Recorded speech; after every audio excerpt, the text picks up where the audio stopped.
Okay, and this is the third step in creating a halo level. In this step we're going to be creating the geometry that actually makes up the ground. So in our modifier stack we're going to go to Editable Mesh, go into Face Selection Mode, and make sure Ignore Backfacing is turned on, and select the two faces that make up the surface of the level. We're going to want to create more than two faces, so we're going to go to Tessellate,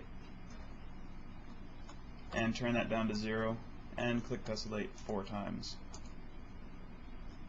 And that's created for us 512 faces.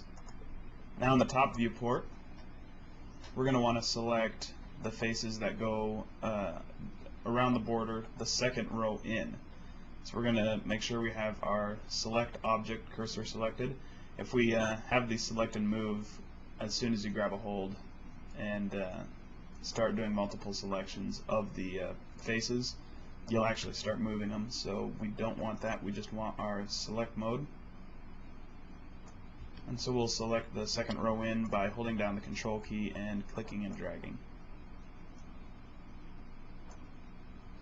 Now that we've moved that second row, we'll go to our move tool and move those mountains up.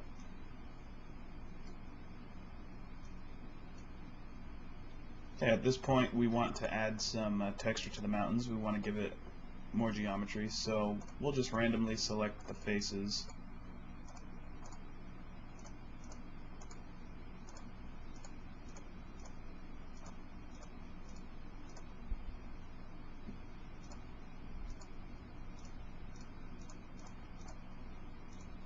that make up our mountain. We'll go to rotate, and we'll just simply rotate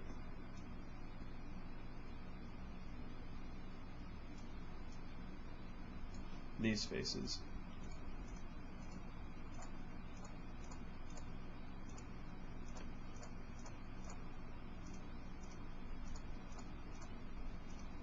Select a second batch of them and rotate those faces.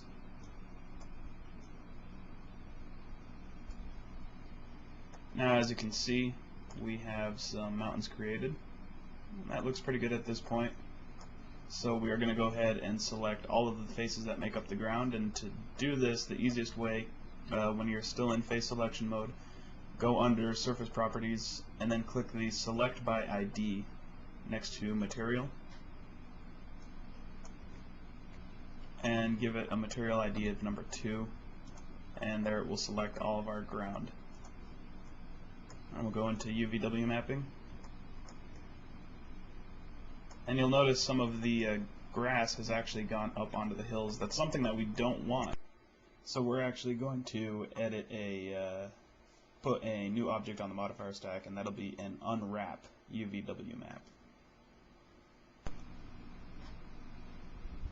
And we'll go ahead and edit. And we're going to select all of the vertexes that make up the mountains, and we're going to move them to match with the bitmap.